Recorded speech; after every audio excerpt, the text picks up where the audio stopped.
राजमहल की रात में एक अजीब सी शांति थी। वो तरह की शांति जो आने वाले तूफान के पहले छाती के भीतर बैठी डर की तरह दिखती है। चांद की हल्की रोशनी महल की कांसी सतहों पर गिरी थी और बगीचों की लंबी ऊंची छायाएं दीवारों पर लहराती हुई पड़ी थी।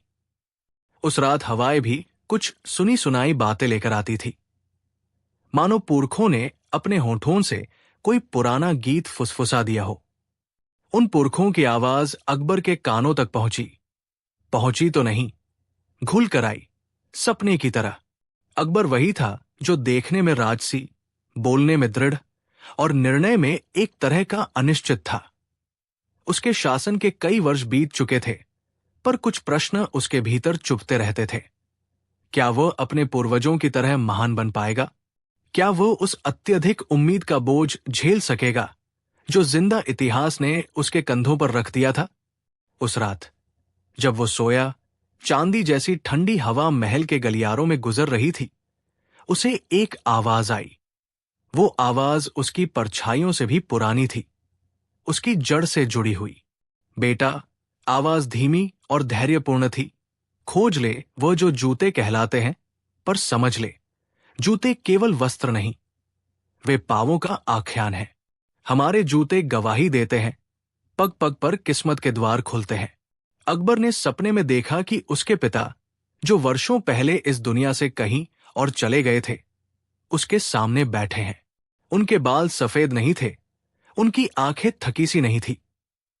वे वर्षों की सूझबूझ के साथ मौजूद थे, निरपेक्ष, गंभीर, किंतु उस गंभीरता में एक विनम्र आग्रह भी था। उनके हाथ में एक बक्सा था, पुराना, फोड़ासा और खड़खड़ाता। बक्से से एक जोड़ी जूते झांक रहे थे, पर वे साधारण जूते नहीं थे। उनकी बनावट अजीब तरह की थी, चमकदार पर धूल छंटी हुई, और उनमें से एक धीमी धीमी रोशनी झलक रही थी, जैसे किसी ने भीतर से दिया जला दिया हो। ये जूते, पिता ने कहा, किस्मत के रास्तों के द्वार खोलते हैं, पर यह ताकत किसी के मन की मजबूती, उसके कारने और उसकी सहमति के बिना काम नहीं करती। ये जूते उस हालात का दर्पण है जिसमें तू चल कर आता है। ध्यान रहे, हर कौशल की एक कीमत होती है। साधारण वस्तु को जादू बनाने के लिए उसे किसी ने खून में नहीं लपेटा, बल्कि उसकी कीमत उस पर चलने वाले के इरादों से जड़ी होती है। अकबर जागा। उसके पसीने भरे हाथ, कमरे की ठंडी दहरी और खिड़की से आती रात की चंद्र प्रकाश, सब कुछ वास्तविक लग रहा था, पर सपने की गूंज उसकी आत्मा में गहरी गूंज छोड़ गई थी। वो उठा, अपनी खिड़की से बाहर बगीचे की तरफ देखा। वहां एक सफेद पत्थर की मूर्ति थी, जो अक्सर ध्यान करते हुए तटस्थ सी दिखती थी, पर उस रात उसके दिल में कुछ उत्तेजना थी। उसने अपने अंगरक्षक को बुलाया और दरबार के कुछ निकटतम लोगों को भी। उसने उन सब से अपने सपने का उल्लेख किया, पर सपनों की बातें दरबार में अक्सर अजीब ठहरती थी। कुछ लोग उसे शक की दृष्टि से देखते, कुछ ने मुस्कुराकर इसे रात्रि की थकान कहा, पर अकबर के मन में एक आग जल उठी। उसे लगा कि ये केवल सपने की बात नहीं, ये किसी संकेत जैसा है। दूसरे दिन, बिना किसी शोर शराबे के, अकबर ने अपने विश्वसनीय सलाहकार, जिसे लोग बुद्धि और हास्य के लिए जानते थे, बुलाया। उसके नाम से लोग सोचते हुए भी मुस्कुरा उठते थे। सलाहकार ने जैसे ही अकबर की आंखों में वो पुराना चमक देखा, उसे समझ आ गया कि मामला साधारण नहीं। उसने पूछा, राजा साहब, क्या ये केवल सपना है या कोई पुरानी दास्तां जो फिर से जी उठी है? अकबर ने बिना झिझक बताए कि उसके पिता ने सपने में जूते की बात कही और वहां कुछ शर्तों की झलक थी। सलाहकार ने सिर उठाकर कहा, सपने राजाओं की चेतना में पुराने प्रश्नों के उत्तर छिपाकर रखते हैं, पर असली परीक्षा तब होती है जब हम सत्य को बाहर निकालते हैं। अगर जूते सच में किसी दास्तां के हिस्से हैं, तो उनके पीछे कोई कहानी होगी। शायद किसी पुराने शिलालेख में, किसी भुलाए हुए मंदिर में, या किसी बूढ़े मोची के यादों में। अकबर ने हंसते हुए कहा, फिर हम एक खोज करते हैं, लेकिन बिना कवच और तरकश के नहीं। और उसकी आंखों में वही युद्ध धीमी ठहराव था, एक राजा की तड़प जो सिर्फ बड़े किस्सों में ही खुश होती है। खोज की शुरुआत हुई। महल के पुराने अभिलेख जो राजा पूर्वजों की कथाएं समेटे थे खोले गए। किताबों की धुंधली परतों में वो नाम आया, एक नाम जो अकबर के परिवार के इतिहास से जुड़ा हुआ था, पर ऐतिहासिक चर्चा में उस नाम को काट दिया गया था। दुराधर, एक ऐसी पीढ़ी जिसने कभी महल की रक्षा की। दुराधरों का एक मंदिर था जो आज खंडहर में बदल चुका था, किसी पुराने युद्ध के बाद। मगर लोगों की ज़बान पर एक किंवदंती थी। दुराधर के पास जूते हुआ करते थे, जूते जो पहनने वाले को अपने पैरों से आने वाले रास्तों का पता बता देते थे। कहने वाले कहते थे कि दुराधर लोग उन जूतों के सहारे ही मुश्किल हालात में सही रास्ता चुनते थे। अकबर ने आदेश दिया कि वो मंदिर खोजना चाहिए। आखिर कौन कहेगा कि सपने और इतिहास की मिलन मंजिल कुछ भी नहीं छोड़ती। दलदार घोड़े, कुछ विश्वासघात की आशंका और एक बूढ़े मोची, इन्हीं के साथ वो रात में राजमहल से निकला, चुपके से, कुछ लोगों को साथ लिए बिना। रास्ता लंबा और खतरनाक था। शहर के बाहर के जंगल, पुराने किले और बंजर जमीन, सब कुछ उस तरह का था जिसे सुनने में रोमांचक और अनुभव करने में खतरनाक कहा जाता है। एक रात जब तारे तेजी से गिरते हुए लाल कहांसी हो रहे थे, अकबर ने बड़ा सा शिविर लगाया और चुपचाप बैठा। उसने अपनी आत्मा में प्रश्न किए, क्या जूते सच में कोई शक्ति रखते हैं, या ये केवल हमारे पूर्वजों की मर्मज्ञता का एक रूप है, उस भावना का प्रतीक जिसे हम दिशा कहते हैं। अगले दिन दल ने दुराधर मंदिर के खंडहर को खोज निकाला। वहां का दृश्य धुंधला और रहस्यमयी था। दीवारें टूटी हुई, स्तंभ झुके हुए, पर बीचों बीच एक छोटा सा तख्ती था जिस पर धूल और काई जम चुकी थी। जब धूल हटाई गई तो वहां कुछ अक्षर उभर आए। जो पगों से सच बोलते हैं वही पग हमें दिखाते हैं। उस वाक्य ने अकबर को अंदर तक झकझोर दिया। ये कोई जादू उत्पादक चमत्कार नहीं था, ये एक परीक्षात्मक कथा थी। जूते यदि सच में मौजूद थे तो वे किसी ऐसे व्यक्ति को शक्ति देंगे जिसकी चाल सच्ची हो, जिसकी राह दूसरों पर प्रभाव डालने की नहीं बल्कि दूसरों की सहायता करने की हो। अकबर ने आगे खुदाई की। उसी समय रास्ते में उन्हें एक बूढ़ा मोची मिला जो एकदम अंधेरी आंखों वाला, पर आवाज में तपस्यासी शांति लिए हुए था। मोची ने जब अकबर का चेहरा देखा तो उसकी आंखों में कोई पुरानी पहचान चमकी। उसने कहा, राजा, आप उस जूते की तलाश में आए हैं? कई आते हैं, पर आप अलग हैं।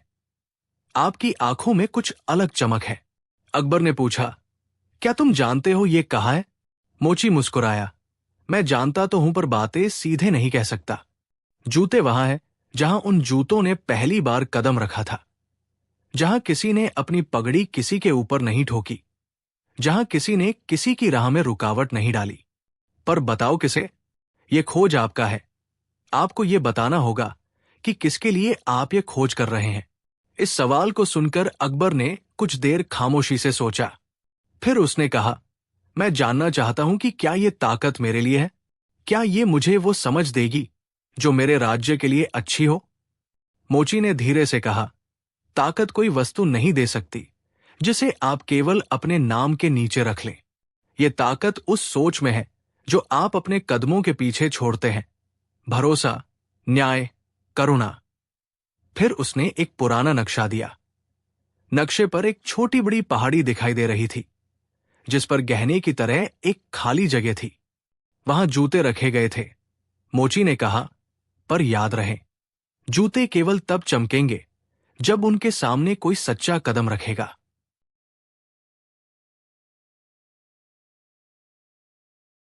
अकबर और उसके साथियों ने पहाड़ी के ऊपर का रास्ता चढ़ा। रास्ता खुरदरा था और हवा में किसी पुराने युद्ध के गंध जैसी चीज थी, धुआं और मिट्टी की मीठी बदबू। चढ़ते चढ़ते उन्होंने देखा कि पहाड़ी की तलहटी में एक छोटी सी गुफा है और उसके द्वार पर वही चिन्ह उकेरा था जो मंदिर पर दिखा था। पगों से सच बोलना।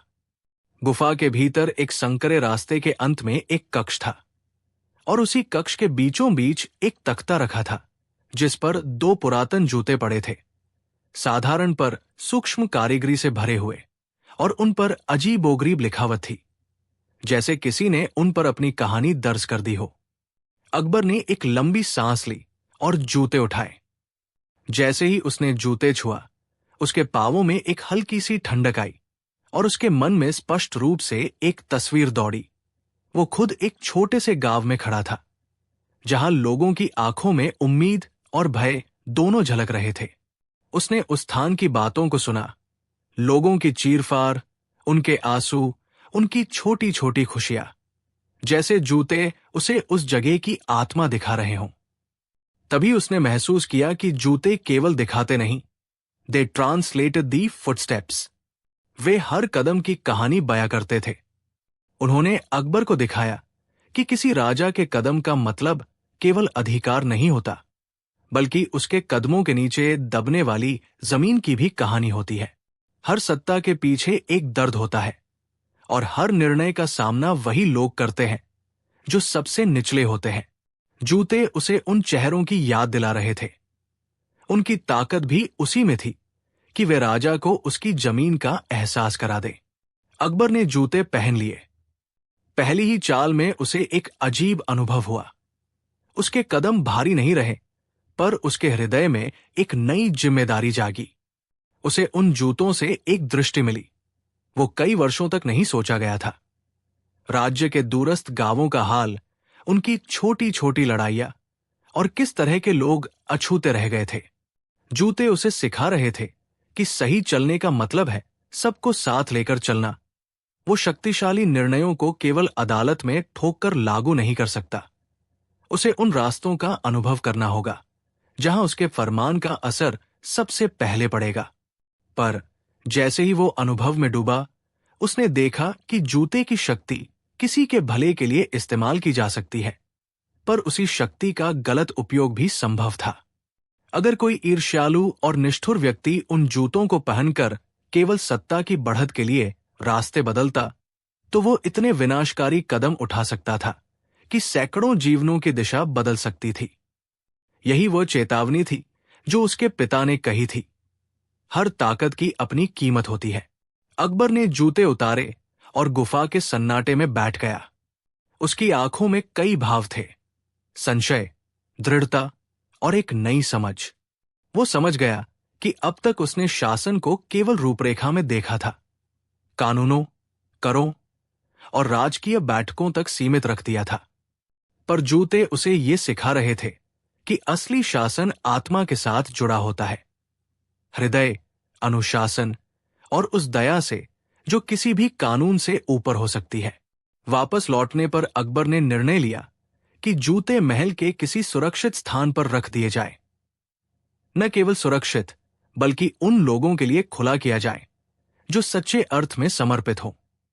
उसने ये भी तय किया कि वो स्वयं उन गांवों का भ्रमण करेगा जहां उसे पता चला कि उसके फरमानों का असली प्रभाव किस तरह होता है। उसने सुना कि कुछ मजसीलों ने अपनी लड़ाई लड़ने के लिए उसे धन्यवाद दिया है, पर कई ऐसे भी थे जिन्हें केवल सुनने की जरूरत थी, किसी के कदमों की तरफ ध्यान देने की। दिन ब दिन अकबर बदलने लगा। महल में बिठाने वाले विचार अब जमीन के चेहरे देख पाते थे और उसके नीतियों में एक नरमी आ गई, कठोर नियमों के साथ मानवीय समायोजन। लोगों ने उसे देखा और आश्चर्यचकित हुए। क्या यही वही अकबर है जो पहले हर नियम पर कठोर रहता था? पर अकबर को अब पता था कि कठोरता और न्याय के बीच फर्क होता है, और जूते उसे वो फर्क दिखा चुके थे।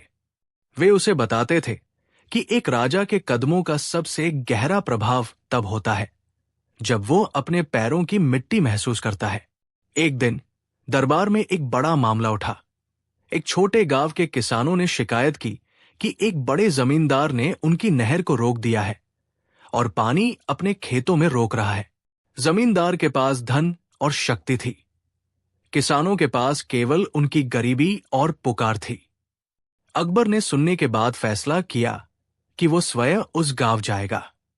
उसने जूते नहीं पहने क्योंकि उसने सीखा था कि जूते केवल एक मार्गदर्शक है। असली रास्ता उसके अपने दिल का था। गांव पहुंचकर उसने देखा कि जमींदार ने कई झूठ फैलाए थे। वो नहर का पानी अपने खेतों में रोककर एक फसल उगा रहा था, जबकि दूसरों को सूखा दिया जा रहा था। अकबर ने वहां बैठकर सभी की बात सुनी, किसान, जमींदार और ग्रामवासियों की छोटी छोटी शिकायतें। फिर उसने फैसला सुनाया, नहर साझा की जाएगी और जमींदार को राज्य की ओर से एक वैकल्पिक जल योजना दी जाएगी, पर उसे किसानों का पानी लौटाना होगा। जमींदार ने विरोध किया, सजा की धमकी दी, पर अकबर के कदमों में वह दृढ़ता थी कि किसी की हवेली की दीवार किसी के जीवन से अधिक महत्वपूर्ण नहीं थी।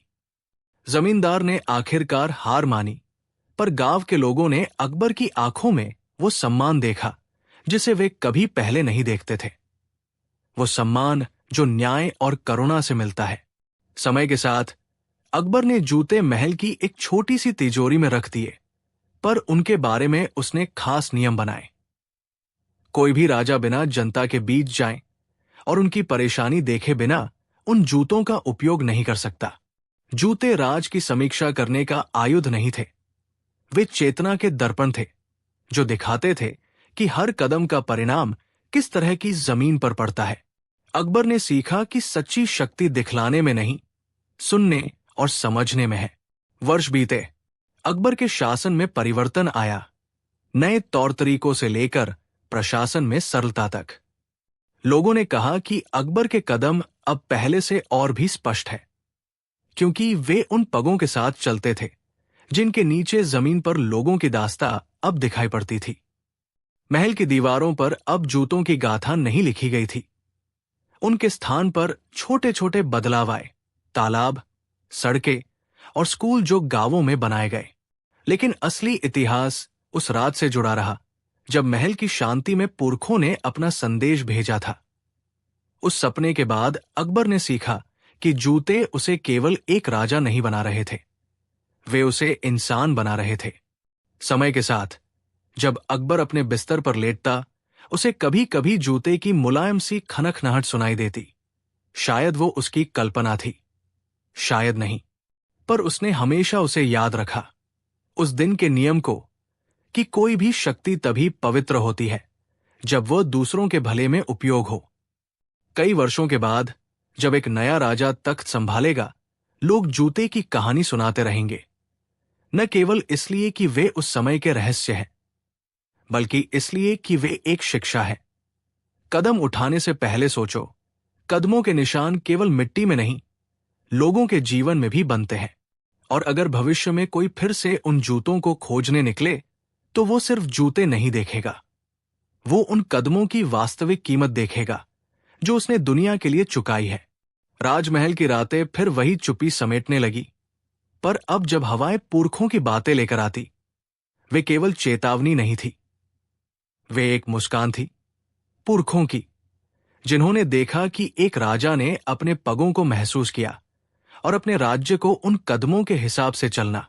राजमहल के उस पुराने पन्ने पर जब धूप ढलने लगती और गुप्त गलियारों की दीवारें सुनहरी परछाइयों में घिर जाती, तब अजीब सी चुप्पी फैल जाया करती। न केवल महल के लोग, बल्कि वही चुप्पी जो इतिहास के पन्नों से उतरकर कदम कदम पर सांस लेती थी। उस चुप्पी में कई कहानियां दबी हुई थी, पर उस सर्द शाम की चुप्पी कुछ अलग थी, मानो हवा खुद सोच रही हो कि कौन सा सच अब उजागर किया जाए। तभी उस चुप्पी को चीरती हुई एक धीमी पर शक्तिशाली आवाज महल के सबसे दूर के कोने में गूंजी, एक खास कदमों की आवाज जिसे सुनते ही बागो निषाद का फूल भी कांप उठा।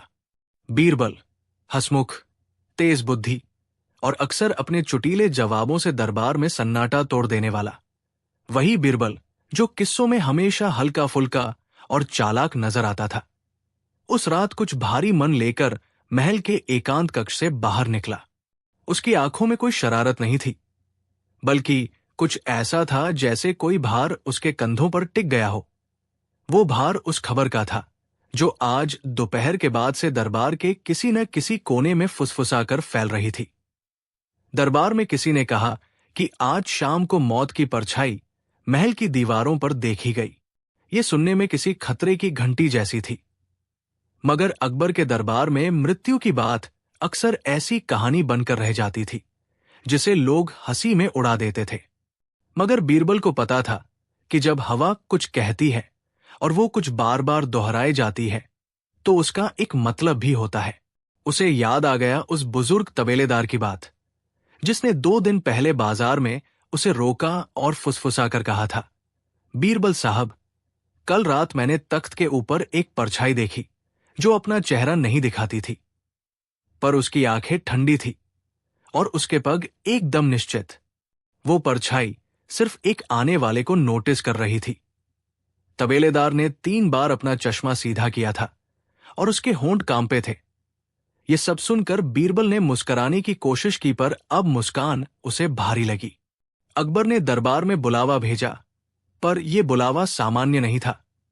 उसने बीन बजवाकर कहा कि आज शाम का दरबार बंद रखा जाए और सिर्फ कुछ बेहद विश्वसनीय लोग ही आए। जब लोग जमा हुए तो महल की दीवारों के बीच से आती ठंडी हवा ने सबके चेहरे पर उंगली फेर दी। अकबर की आंखों में वो वही गहरापन था जिसकी परछाइयों में राज और सवाल दोनों झलकते थे। उसने कहा, आज एक अजीब बात हुई। कुछ रातें पहले मैंने भी उसी तरह की एक परछाई समझी थी, पर यह क्या संकेत है? क्या किसी को आज यहां मर्यादा की सीमा में खलल डालना है, या ये किसी भूल भुलैया की शरारत है? उसकी आवाज में वही स्पष्टता थी जो युद्ध के ढंग की होती है, पर साथ में एक उदासपन भी था, क्योंकि राजा हमेशा जानता है कि मृत्यु की परछाई उसकी टेबल के आसपास क्यों मंडराती है। बीरबल ने गहरी सांस ली और कहा, जहांपनाह, मौत की परछाई कई बार अलग अलग रूप में आती है, पर इसका सामना बुद्धि से किया जाना चाहिए, न कि केवल तलवार से। उन्होंने शब्दों में हल्की मुस्कान जोड़ी, पर उसकी आंखों के कोने में चिंता की लकीरें साफ थी। यदि आपकी आज्ञा हो तो मैं इस परछाई का पता रखूं, पर मैं नहीं चाहूंगा कि हम उसे केवल देखने का काम करें। हमें समझना होगा कि वो क्यों आई है और किसका हिसाब मांग रही है। अकबर ने उसकी ओर देखा। उसके चेहरे पर शांतता पसरी थी। ठीक है बीरबल, पर सावधान रहो। महल में कुछ भी सामान्य नहीं है। बीरबल ने अपना सामान लिया, कुछ सूती कपड़े, एक पुराना नोटबुक और वो छोटी सी माला जो उसे शत्रुता और भय के बीच संतुलन की याद दिलाती थी। उसने दरबार के खामोश गलियारों का रुख किया, जहां दीवारों पर लगे चित्र पुराने समय की शान दिखाते थे और हर चित्र की आंखें मानो जिंदा हों। उन आंखों ने बीरबल को नीचे नीचे तक घेर लिया। वो धीरे धीरे आगे बढ़ रहा था, पर हर कदम के साथ उसे महल की हवा और भी ठंडी लगने लगी। पहली मंजिल पर पहुंचना था, जहां राजा के पुराने दस्तावेज और कुछ रहस्यमयी पुरालेख रखे जाते थे। वहां पहुंचकर उसने देखा कि एक रोशनी अजीब ढंग से झिलमिला रही थी, जैसे कोई प्रकाश अंदर से बाहर की ओर खिंच रहा हो। उसने देखा कि एक दीवार के पास परछाई और भी गहरी दिखाई दे रही है, पर वो परछाई किसी मनुष्य जैसी नहीं थी। वो पतली, लंबी और किसी कपड़े की तरह घिरती हुई दिखती थी। बीरबल ने आंखें चौड़ी कर ली। ये वही परछाई थी जिसकी फुसफुसाहट महल में फैल चुकी थी। उसकी चाल किसी गीत की तरह धीमी और निश्चित थी, मानो वो किसी खोई हुई मंशा के पीछे चल रही हो।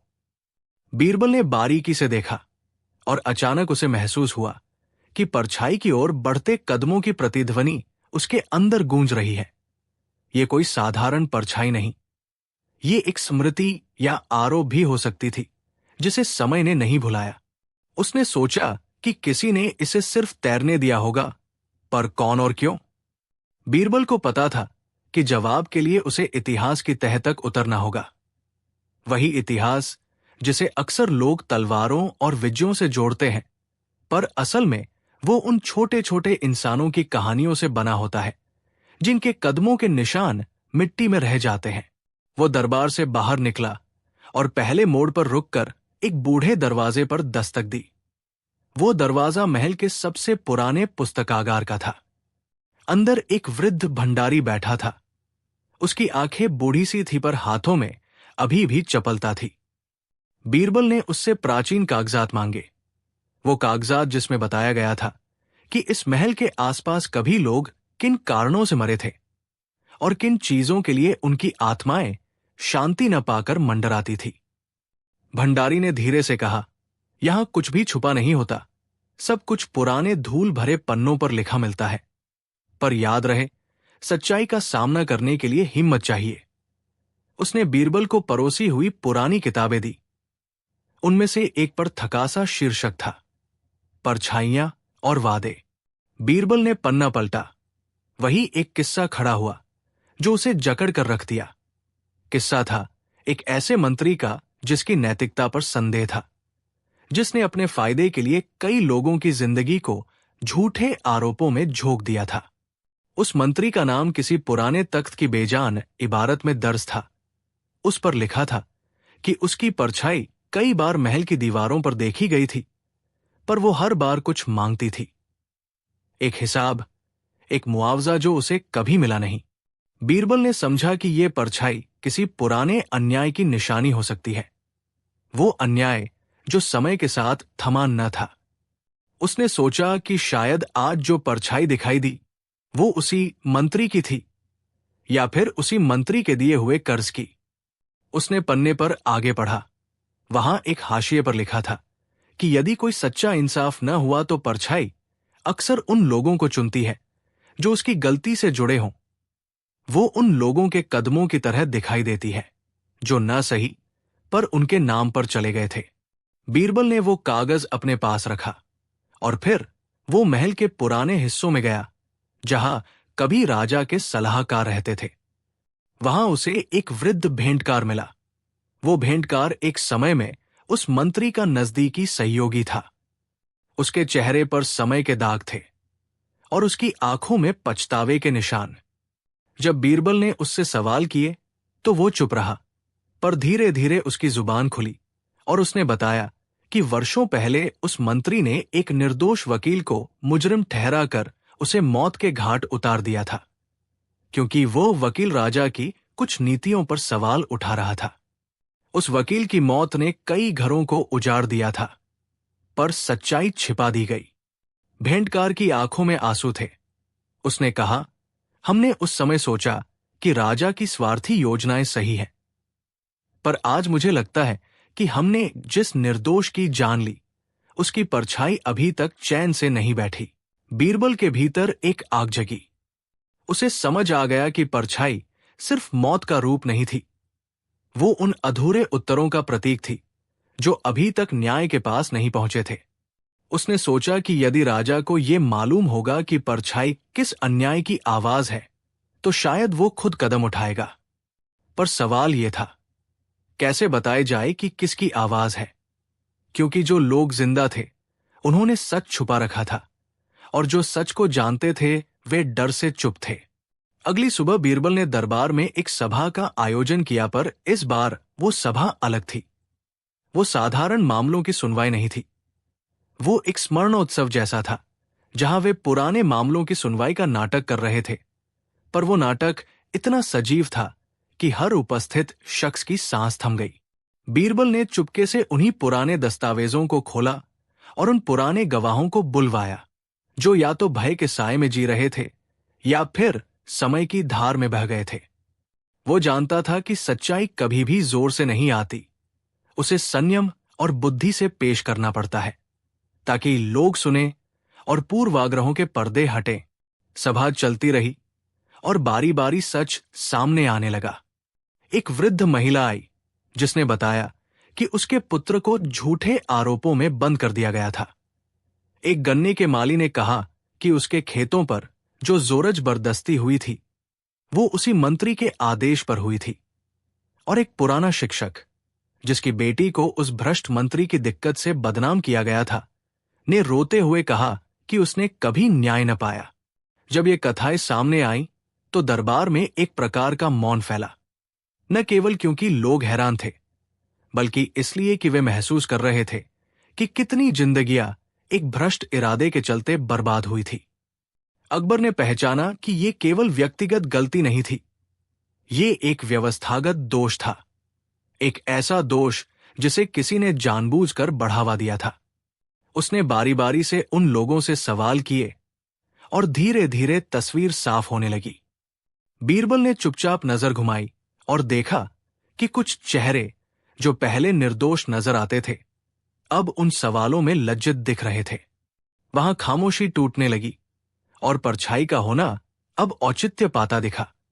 वो उन अधूरे मामलों की प्रतीक्षा कर रही थी, और आज वो इसलिए आई थी कि इतिहास का एक हिस्सा सही रूप से समेटा जाए।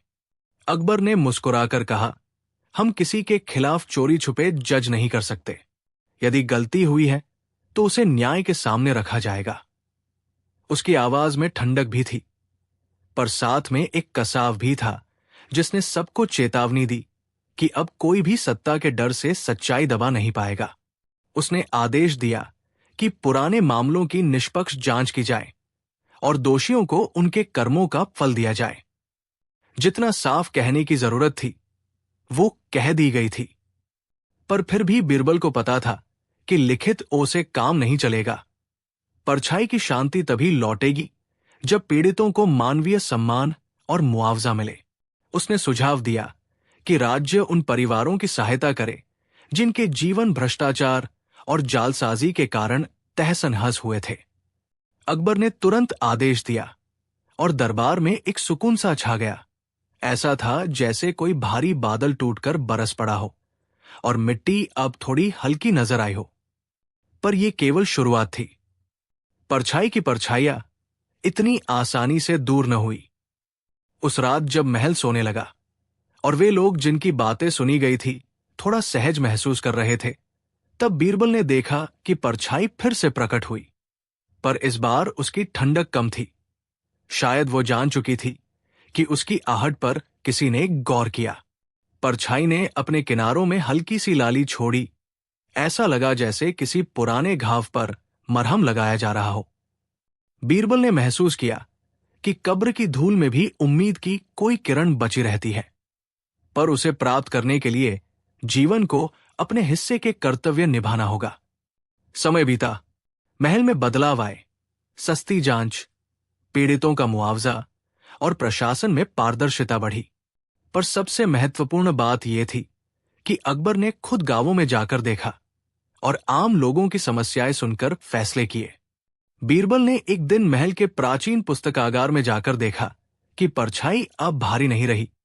वो अब धुंधली सी परछाई बन चुकी थी जो कभी कभार दीवार पर जगा करती थी, पर उसकी तीखी ठंडी आहट अब कम हो चुकी थी। बीरबल ने सोचा कि शायद न्याय ने परछाई का सामना कर दिया था, पर उसने ये भी जाना कि न्याय हमेशा सतत प्रयास मांगता है। वर्षों बाद जब अकबर का शासन और भी परिपक्व हुआ, तब महल के बुजुर्ग कहानियां सुनाया करते। वे बताते कि कैसे मौत की परछाई ने एक समय दरबार को हिलाया था और कैसे एक चालाक पर ईमानदार दरबारी ने मिलकर उस परछाई को जवाबदेही और इंसाफ से शांत किया था। बीरबल के चेहरे पर तब भी वही हल्की सी मुस्कान रहती थी, पर अब उसके भीतर एक गहरी तसल्ली भी थी। उसने समझ लिया था कि परछाइयां सिर्फ मौत के निशान नहीं होती, वे हमारे द्वारा छोड़ी गई गलतियों की यादें भी होती हैं, और जब तक हम उन गलतियों का सामना नहीं करते, तब तक वे हमारे साथ रहकर हमें सताती रहेंगी।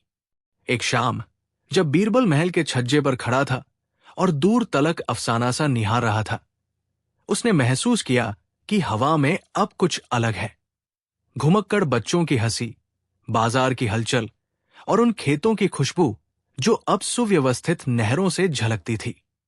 उसने सोचा कि मौत की परछाई ने जो संदेश दिया वो सिर्फ चेतावनी नहीं थी, वो एक अवसर भी था। अवसर कि हम अपनी बुरी आदतों को बदलें और अपनी जिम्मेदारियों को समझें। उसने अपनी माला को थपथपाया और मुस्कुराते हुए महल की ओर कदम बढ़ाए, जहां जीवन फिर से सामान्य की राह पर लौट आया था। पर इस बार उसके कदमों के निशान पहले से ज्यादा गहरे और सचेत थे। राजमहल की दीवारें अक्सर इतिहास की गूंज समेटे रहती थी, पर उन दिनों उनकी गूंज में एक अजीब सा भय घुला था। ऐसा भय जो न बोलता था और न रोता, पर हर कदम के साथ बढ़ता चला जाता। राजधानी की सड़कों पर थमसा गया था। बाजारों की चहल पहल धीमी पड़ गई थी। लोग अपने मुख पर एक अटक सी हिम्मत रखकर बाहर निकलते थे, जैसे किसी अनजानी निगाह की प्रतीक्षा कर रहे हों। कुछ सप्ताहों में शहर के कोने कोने से एक ही रिपोर्ट आ रही थी। रात में कुछ लोग बिना किसी शोर शराबे के मर चुके पाए गए। उनके गले कटे हुए नहीं थे, धंसी हुई चोटें नहीं थी।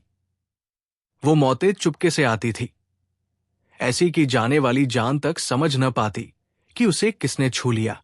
लोग बस ये जानते थे कि कोई छाया है जो ग्राम घाटी में घूमती है और किसी का नाम लिए बिना उसे अपने साथ ले जाती है। अकबर के दरबार में भी ये खबर पधार चुकी थी। राजा की आंखों में वही पुरानी गंभीरता लौट आई थी जो युद्ध के जमाने में भी दिखाई देती थी।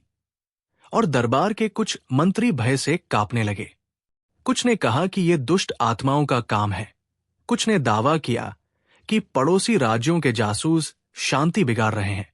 पर बीरबल, जिसकी बुद्धि पर पूरे दरबार का भरोसा था, काम की बात पर हमेशा यही कहता कि जहां पनाह, भय को सुलझाने का तरीका डर में नहीं, तर्क में है। उसने देखा कि लोगों की बातें टूटी फूटी और अफवाहों की तरह फैल रही थी। ये अफवाहें अक्सर सच्चाई छिपा देती थी। बीरबल की अपनी धारणा यह थी कि मौतें अनजान हाथों द्वारा की जा रही हैं, पर वे किसी साधारण हत्या की तरह नहीं थी। वे उन वर्गों को निशाना बना रही थी जो शहर के समाज ढांचे में किसी तरह की कमजोर कड़ी थे। एक अकेली रसोइया, एक वृद्ध मोची, एक भिखारी जो अपने ठेले पर रात बिताता था। इन लोगों के मरने का कोई राजनीतिक लाभ न था, कोई धन संपत्ति छीनने की योजना न दिखी। ऐसा लगा जैसे कोई अंधेरे में बैठकर सफाई कर रहा हो। पर किसकी और क्यों? एक शाम बीरबल अकबर के निजी पुस्तकालय में अकेले बैठे थे। बाहर चंद तारे धुंधले दिख रहे थे और महल की हवाओं में कुछ गहरे रहस्य घुल रहे थे। अकबर ने अपने हाथों में चाय का प्याला थाम रखा था। उसकी आंखें एक पन्ने पर टिके हुए कानूनों के नुस्खों में नहीं, बल्कि उन चेहरों में थी जिनका जीवन इन घटनाओं से प्रभावित हो रहा था। उसे इस बात का भय था कि यदि ये सिलसिला जारी रहा तो जनता में अराजकता फैल सकती है। उसने बीरबल से कहा, तुम्हारे विचार क्या है? क्या ये कोई बाहरी षड्यंत्र है या आंतरिक फूट? बीरबल ने मुस्कुराकर कहा, जहांपनाह, हर रहस्य एक धागे जैसा होता है। हमें सिर्फ सही जगह से खींचना होगा ताकि पूरा जाल दिखे। बीरबल ने दरबार से कुछ विशिष्ट आदेश लिए बिना ही अपनी जांच शुरू कर दी। वो रातों में शहर के उन हिस्सों में जाता जहां लोग कम जाते, कपड़ा बुनकरों की गलियां, बुनियादहीन मकानों के पिछवाड़े और कच्चे तख्तों के पास लगे छोटे छोटे शिविर। उसने गर्दन में झूलती छोटी माला को कस लिया और अपनी चतुराई को अपने आगे रखकर लोगों से बातें की, नरम स्वर में, आंखों में उतनी ही सहानुभूति जितनी की जरूरत थी। बीरबल को पता था कि डर के समय लोग अक्सर झूठ बोलते हैं या सच छिपाते हैं, पर डर के समय वही लोग सामान्य सार को छोड़ देते हैं। वे अनजाने में संकेत दे जाते हैं। उसने पाया कि हर मृतक के पास कुछ सामान बिना छेड़े हुए पड़े मिलते थे। छोटी सी रोटी का टुकड़ा, एक धूल छनी कंघी, किसी की लिखिन लिखी कसीदाकारी पगड़ी का टुकड़ा, कुछ ऐसा जो सामान्य चोरी करने वाले चुराते नहीं। इसे देखकर बीरबल की जिज्ञासा और बढ़ी। उसने दरबार के चिकित्सक को बुलाकर शवों का मुआयना कराया। चिकित्सक ने बताया कि शरीर पर कोई विषैला निशान नहीं, कोई जहर नहीं, पर हर मृतक के मुंह पर अजीब सी शांति थी, जैसे किसी ने उनकी आंखों से दर्द निकाल दिया हो। ये तरह तरह की मौतें हैं, चिकित्सक ने कहा, पर एक समानता है। हर बार शरीर टकराकर नहीं गिरा, वे बस शांत होकर नीचे लेट गए। ये सब बीरबल के मन में एक खामोश प्रश्न छोड़ गया। उसने सोचा कि शायद ये कोई समूह कर रहा है जो समाज की बेकार धाराओं को हटाना चाहता है। पर किसने ये ठानी और क्यों? फिर एक रात उसे एक संकेत मिला। वो उस मोहल्ले में था जहां आखिरी हालिया घटना हुई थी। एक बूढ़ी औरत का घर, जहां से अचानक उसकी कोई बेटी गायब हो गई थी। बीरबल ने दहलीज पर पड़े कुछ पत्तों को देखा। उन पर कुछ छोटे छोटे चिन्ह बने थे, एक आकृति जैसी जो किसी पुराने समूही प्रतीक की याद दिला रही थी। ये चिन्ह उसे कहीं दिखा था, कहाँ उसे याद नहीं आ रहा था, पर उसकी स्मृति ने उसे उस समय के राजपालों की कहानियों की ओर खींचा, जहां कुछ सदियों पहले एक रहस्यमयी संघ ने न्याय के नाम पर अपनी तरह का विधान चलाया था। बीरबल ने पुरालेखों में खंगालना शुरू किया। उसने उन पुराने दस्तावेजों में एक संदर्भ पाया, न्याय की छाया। एक वो समुदाय था जिसने युद्ध और अकाल के समय में कुछ ठीक ठाक व्यवस्था बनाई थी, पर बाद में उन पर आरोप लगे कि उन्होंने निकटतम लोगों को समाजी रोग समझकर मार दिया था। इतिहासकारों ने उस समूह के कर्मों को निंदनीय बताया और उन्हें जड़ से मिटा दिया गया। पर बीरबल ने महसूस किया कि विचारों को मिटाया नहीं जा सकता। वे कहीं छुपकर जन्म लेते हैं और फिर किसी कमजोर समय में उभर आते हैं। क्या यही वो संघ था जिसने अब फिर से उपद्रव शुरू कर दिया था? अगले कुछ दिनों में बीरबल ने अपने तरीके बदले। वो अधिक छुपकर रात में घूमता, छोटे से कागज पर नोट्स लिखता और उन चिन्हों को स्केच करता। उसने कुछ आकलन किए, मरने वालों की आयु सीमा, उनका पेशा, उनका सामाजिक रूप, सब एक पैटर्न दिखा रहे थे। ये पैटर्न ऐसा था कि वे लोग समाज के उन हिस्सों को निशाना बना रहे थे जिन्हें ऊपरी वर्ग अक्सर देखना ही नहीं चाहता। बीरबल ने एक नाम सुना, एक पुराना संतोषी और काटने वाली उंगलियों वाला शख्स, जो कभी समुदाय में उन न्याय चर्चाओं में रहा होगा। उसे खोजने में अधिक वक्त नहीं लगा। ये शख्स अब एक अकेला मोची बन चुका था और उसकी आंखें गहरे दुख से भरी थी। मोची ने देखा कि बीरबल उसके पास आया है। उसकी दाढ़ी सफेद थी और आवाज धीमी, पर जब बीरबल ने उससे सवाल किए तो वो कांप उठा। मैंने सुना है कि तुम पूछ रहे हो, उसने कहा। कई लोग कहते हैं कि न्याय का उल्लंघन वक्त समय का खेल है, पर मैं तुम्हें बताऊं, किसी को मारने का विचार तब आता है जब उसका दिल टूट चुका हो। बीरबल ने सज्जनता से पूछा कि क्या उसे उस संघ के बारे में कुछ जानकारी है। मोची ने बताया कि उस संघ ने वर्षों पहले किसी नियम के तहत काम किया था, पर वे नियम सख्त और कट्टर थे। हमने देखा कि ये शहर बदल रहा था और कुछ लोगों ने सोचा कि जिनकी जड़ों में कुछ कमजोरी है उन्हें हटाना ही अच्छा है, मोची ने कहा। पर वे तब भी पाप करते थे क्योंकि उन्होंने किसी के आंसू नहीं सुने। मोची ने बीरबल को एक और चीज बताई कि जो लोग संघ से जुड़े थे वे अब विभाजित हो चुके हैं। कुछ ने अपनी कट्टरता को छोड़ दिया, पर कुछ अभी भी मानते थे कि समाज से असहयोगी तत्व हटाने से शांति आएगी। वे खुद को न्याय कहते हैं, मोची ने फुसफुसाकर कहा, पर उनका न्याय अनिवार्य रूप से मौत का पैक लेकर आता है। बीरबल ने सोचा कि यदि ये सच है तो संघ में आज भी कुछ सक्रिय सदस्य होंगे और वे शहर के अंदर खामोशी में कदम रख रहे होंगे। उसे समझना था कि वे किस तरह चुनते थे, उनकी दृष्टि क्या थी। बीरबल ने फिर अपने पुराने मित्रों से मदद ली। कुछ घुमक्कड़ कलाकार, एक व्यापारी जिसने दूर दराज के मेलों में गुप्त सुनी सुनाई बातें सुनी थी, और एक बुजुर्ग पुलिसकर्मी जिसने कई मामलों को खंगाला था। उन्होंने मिलकर उन लोगों की सूची बनाई जो संघ के विचारों को मानते थे। उनमें कुछ अनपेक्षित नाम भी थे। एक प्रतिष्ठित दानी जिसने गरीबों के नाम पर कई संस्थाएं चलाई थी, एक धार्मिक गुरु जिसकी वाणी में कटुता थी, और कुछ पूर्व सैनिक जो युद्ध के अनुभव से जख्मी थे और अब सख्त कदमों के समर्थक थे। ये सूची ही बीरबल को इस बात का संकेत देती थी कि समस्या केवल कट्टरवाद नहीं, बल्कि सत्ता की धुंधली रेखा थी। किसी ने स्वयं अपने हाथों से कानूनी व्यवस्था को सीमित कर लिया था ताकि छांट कर सके। फिर एक रात घातक घटना हुई।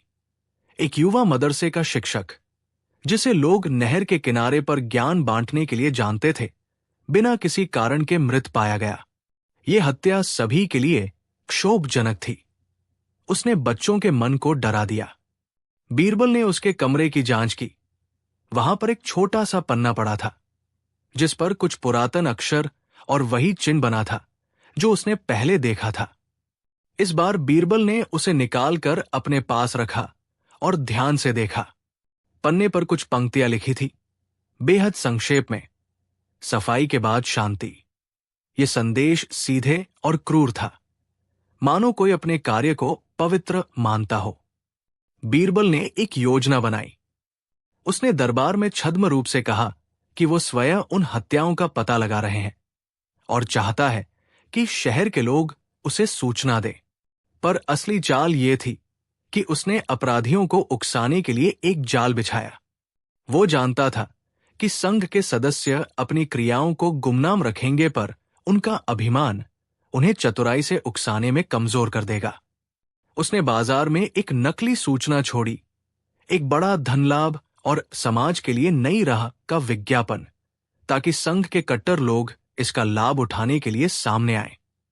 जैसे ही सूचना फैली, बीरबल ने देखा कि कुछ लोग सक्रिय हुए, कुछ रात के अंधेरे में मिलकर विस्तृत योजनाएं बना रहे थे। और बीरबल की दूसरों में मिली जानकारी ने उसे उन लोगों के चेहरों की ओर खींचा जो पहले उसे संदिग्ध लगे थे। एक भयानक रात में बीरबल ने देखा कि कुछ लोग छुपकर एक निर्दोष व्यापारी के घर पहुंचे। उनकी मंशा स्पष्ट थी। पर तभी बीरबल ने शोर मचाया और लोहे की तलवारें चमकी। पर यह दृश्य तो वही था जिसे बीरबल चाहता था। संघ के कुछ सदस्यों के चेहरों का सामना दूसरों ने किया। कुछ भागे, कुछ पकड़े गए। पकड़े गए लोगों में वो प्रतिष्ठित दानी भी था जो सामाजिक कार्यों के बहाने अपनी कट्टरवाद की बातों को प्रचारित करता था। उसे देखकर दरबार का सब कुछ चौंक गया, क्योंकि वो हमेशा सार्वजनिक मंचों पर दया का चेहरा दिखाता था, पर पर्दे के पीछे उसकी बातें अलग थी। उसने स्वीकार किया कि वो सफाई का समर्थक था, पर उसने ये भी कहा कि वो स्वयं कभी किसी को मारने का आदेश न दे सका। उसके चेहरे पर भय था। ये डर उसे उसकी ही कथनी से अलग कर रहा था। जांच आगे बढ़ी। पकड़े गए कुछ लोगों ने नाम बताए। उनमें एक धार्मिक गुरु और कुछ पूर्व सैनिक भी थे। पर सबसे बड़ा झटका तब लगा जब पता चला कि इन हत्याओं का वास्तविक संकेत और संचालन कोई और कर रहा था। कोई जिसने बाकी सदस्यों के बीच भय पैदा कर दिया था और खुद अनजानी छाया की तरह काम कर रहा था। यह खोज बीरबल के लिए एक नया मोड़ था, क्योंकि यह मतलब था कि संघ के लोगों के बीच भी कोई गुलामी की बुनियाद पर बैठा था। कोई नेता जो छिपकर आदेश दे रहा था और अपने हाथों को रक्त से मैला किए बिना अपनी कट्टरता को अंजाम दिलवा रहा था। बीरबल ने एक स्टिंग ऑपरेशन प्लान किया। उसने एक बेंच पर कुछ नकली राजस्व रखे और सुना कि कौन आता है। रात के 3 बजे के आसपास एक आकृति आई, धीमी चाल, लंबी चोटी और एक मस्तक पर जर्जर लिपटी माला। बीरबल ने उसे रोका और परिचय देने को कहा। आकृति ने अपना मुख छुपा रखा था, पर उसकी आवाज में पुरानी कटुता थी। जब वो चेहरा धीरे से निकला तो वहां वो बुजुर्ग भिखारी दिखा जिसे बीरबल ने कई बार देखा था। एक ऐसा आदमी जो सबकी छाव में रहता था और किन्हीं का ध्यान नहीं खींचता था। पर उस वक्त बीरबल के दिमाग में कई भाव उठे, क्योंकि इस भिखारी की आंखों में कोई डर या अफसोस नहीं था। उसकी आंखों में एक ठंडी सी संतुष्टि थी। भिखारी ने कहा, तुम मुझे पकड़ना चाहते हो बीरबल? बहुत देर हो चुकी है। मैंने वो काम किया जो मेरे समय ने सही समझा। बीरबल ने पूछा कि किसने उसे प्रेरित किया। उस भिखारी ने मुस्कान भरे स्वर में कहा, प्रेरणा? मैं उस समय से प्रेरित हूं जब मेरी मां को भूखे पेट मरना पड़ा और किसी ने हमारा दर्द नहीं देखा। मैं अपने हाथ से उन लोगों की सूची बना रहा था जो समाज को कमजोर बनाते हैं, और मैंने उन्हें हटा दिया। उसकी बातें कठोर थी, पर वो अपने कर्मों पर गर्व महसूस कर रहा था। उसने कहा कि वो समाज के लिए स्वच्छता ला रहा था, पर उसके शब्दों की गहराई में क्रूरता भरी थी। बीरबल ने उसकी मानसिकता को समझा। वो भिखारी केवल एक अकेला शख्स नहीं था।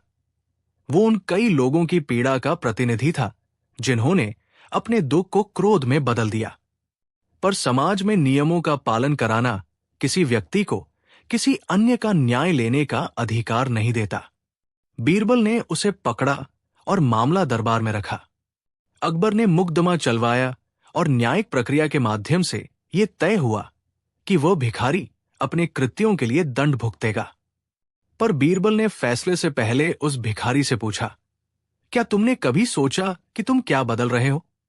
क्या तुमने अपने हाथों से जिन लोगों को मारा उनके पीछे कोई उत्तर नहीं था?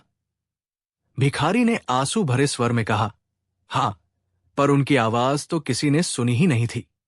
बीरबल ने तब दरबार से एक कदम आगे बढ़ाया। उसने कहा कि केवल दंड से काम नहीं चलेगा। समाज को उन कारणों को मिटाना होगा जो इस क्रोध को पैदा करते हैं। उसने सुझाव दिया कि गरीबों के लिए पुनर्वितरण की योजनाएं कड़ी की जाए, शिक्षा और रोजगार के अवसर बढ़ाए जाएं, ताकि लोग खुद न्याय की मशाल न ले पाएं। अकबर ने तुरंत आदेश दिए कि समाज के कमजोर तबकों के लिए नए कार्यक्रम शुरू किए जाएं।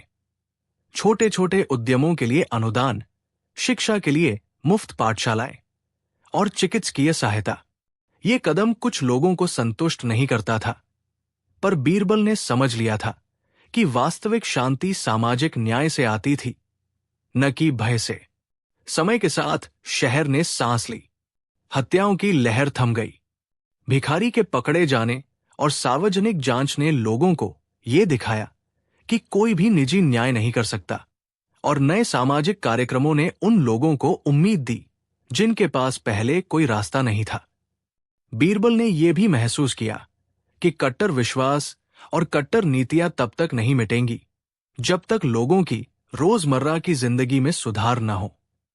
इसलिए उसने सार्वजनिक चर्चा के जरिए लोगों के दिलों में संवेदनशीलता जगाने का काम किया। किसी भी न्याय के पीछे इंसान की कहानी होती है, उसे सुनना जरूरी है। कई महीनों बाद जब महल की दीवारों पर फिर वही पुरानी शांति लौट आई, तब बीरबल एक शाम तख्त के समीप बैठा हुआ था। उसे शहर की गलीगली से मिल चुकी उन कहानियों की याद आई। उन्हीं कहानियों ने उसे समझाया कि किसी भी शहर की असली ताकत उसकी विविधता और सहनशीलता में निहित है। उसने देखा कि जो लोग कभी डर के कारण चुप रहते थे, अब सार्वजनिक मंचों पर अपने दर्द की बात कर रहे थे, और प्रशासन उनकी सुन रहा था। यह परिवर्तन छोटा था पर सच्चा था। बीरबल ने अपने नोटबुक में एक पंक्ति लिखी, न्याय का अर्थ केवल सजा देना नहीं, वो कारणों को मिटाना भी है। उसने वो पन्ना फाड़कर हवा में उड़ा दिया, और उसने महसूस किया कि पन्ना हवा में उड़ते हुए भी किसी की ओर गिर गया होगा जो उसकी बात समझता था। वो मुस्कराया और महल की ओर चल पड़ा, जहां पनाह की आंखों में अब भी वही समझ और ठहराव था, पर अब उनमें एक नई उम्मीद की चमक थी। भीड़ में लोग फिर से अपना काम कर रहे थे, बच्चे खेल रहे थे और बाजारों में रौनक लौट आई थी। पर बीरबल जानता था कि शांति का रखवाला सतर्कता और सहानुभूति है। कथा यही सिखाती है कि गुमनाम हत्याएं कभी कभी सिर्फ दो शब्दों में बंद नहीं होती, वे समाज की उन दरारों का संकेत होती है जिन्हें सुधारा जाना जरूरी है। बीरबल का जीवंत बुद्धि और अकबर की राजदृष्टि मिलकर उन दरारों की मरम्मत करें, और जनता की संवेदना ने फिर सबको जोड़ा। समय के साथ लोग भूल न पाए कि किसने उन्हें बचाया था, पर बीरबल चुप्पी से उस एहसास के साथ महल के कोने में बैठा रहा, ये जानते हुए कि कई बार सबसे बड़ा तलवार भी नहीं बल्कि समझ और दया ही है जो किसी शहर की हत्या जैसी बीमारी को जड़ से खत्म कर देती है। बीरबल ने देखा कि राजा के दिल में बदलाव आया है।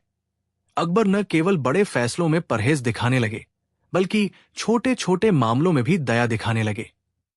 एक बूढ़े से किसान की मांग सुनकर उन्होंने अपने राजस्व सचिव को कहा कि वो उसके टैक्स में छूट दे, और उन बाल कठिनाइयों से प्रभावित होकर उन्होंने अनाथालयों को बड़े निधि देने का आदेश दिया।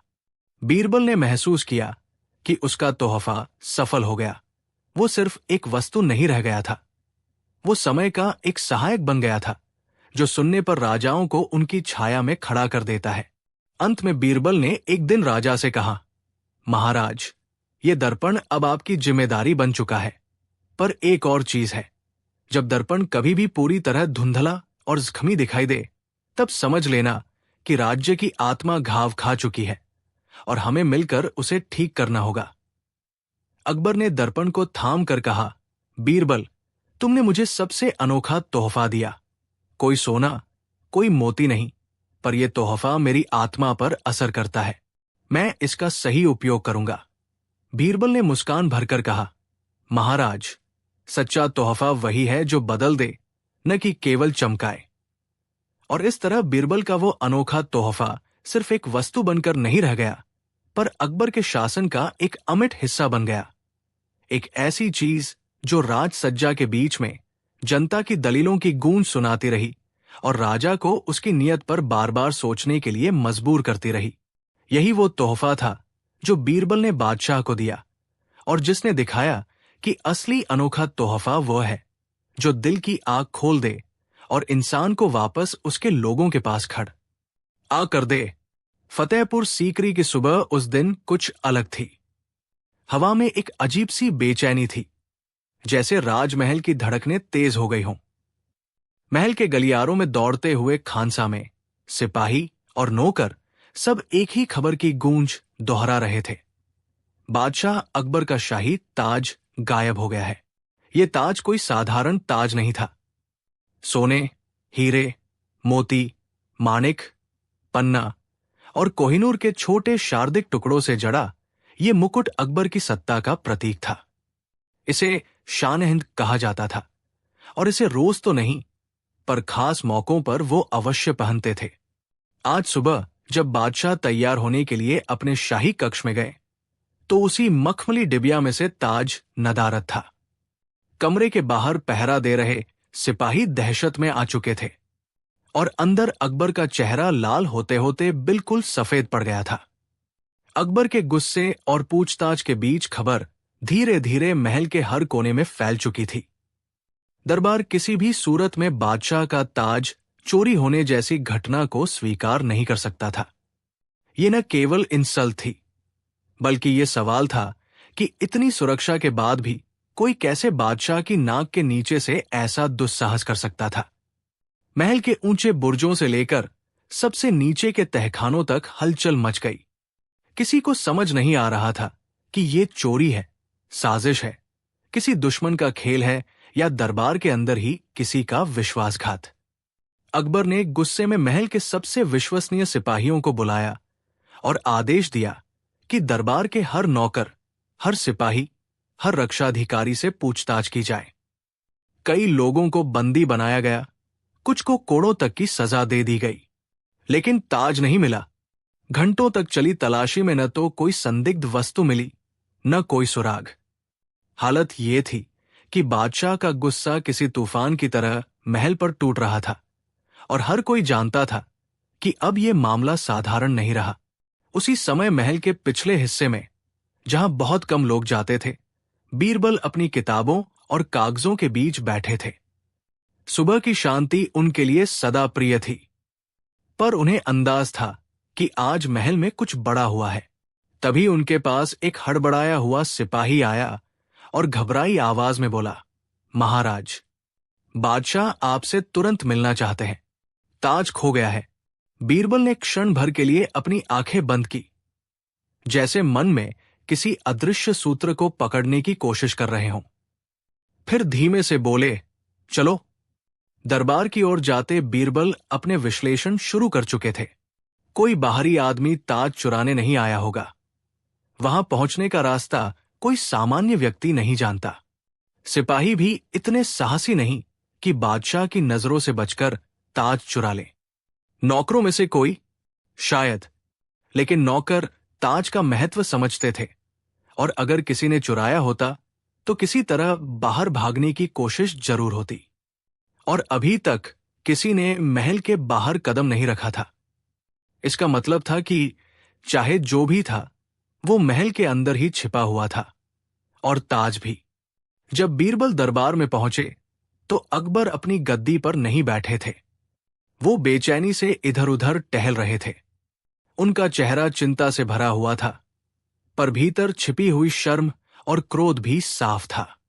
उन्होंने बीरबल को देखते ही कहा, बीरबल, ये किसी आम चोरी जैसा मामला नहीं है। ये मेरे सम्मान, मेरी सत्ता, मेरे साम्राज्य पर सीधा हमला है। अगर ताज नहीं मिला तो दुश्मन समझेंगे कि मैं कमजोर हूं, और अगर ताज महल के भीतर ही गायब हुआ है तो इसका मतलब है मुझे अपने ही लोगों पर शक करना पड़ेगा। बीरबल धीरे से मुस्कुराए। वो मुस्कान नहीं थी जिसमें हास्य हो, वो मुस्कान थी किसी अनुभवी दिमाग की। उन्होंने धीमे से कहा, जहां विश्वास सबसे ज्यादा होता है वही विश्वासघात सबसे आसानी से छिप जाता है, बादशाह। दरबार गूंज उठा। सभी दरबारी अब बीरबल की ओर देखने लगे थे। उनमें से कई को हमेशा डर रहता था कि जब भी बीरबल किसी रहस्य में उतरेंगे तो कोई ना कोई पकड़ा ही जाएगा, और आज शायद मामला किसी बहुत बड़े व्यक्ति से जुड़ा था। अकबर ने कहा, कुछ कहो बीरबल, ताज कैसे और कौन ले गया? बीरबल ने पहले कमरे को ध्यान से देखा। दरबारी, सिपाही, मंत्री, गार्ड, हाकिम और वे लोग जो शायद बिना बुलाए भी अपने चेहरे दिखाने चले आए थे। फिर उन्होंने कहा, बादशाह, ताज चोरी नहीं हुआ है, ताज अपने पैरों से चलकर गया है। दरबार में सन्नाटा। कुछ दरबारियों ने एक दूसरे की ओर देखा कि क्या बीरबल मजाक कर रहे हैं, पर अकबर जानते थे कि उनके हर वाक्य में कोई गहरा अर्थ होता है। उन्होंने कहा, तुम्हारा मतलब? बीरबल बोले, जिसने ताज लिया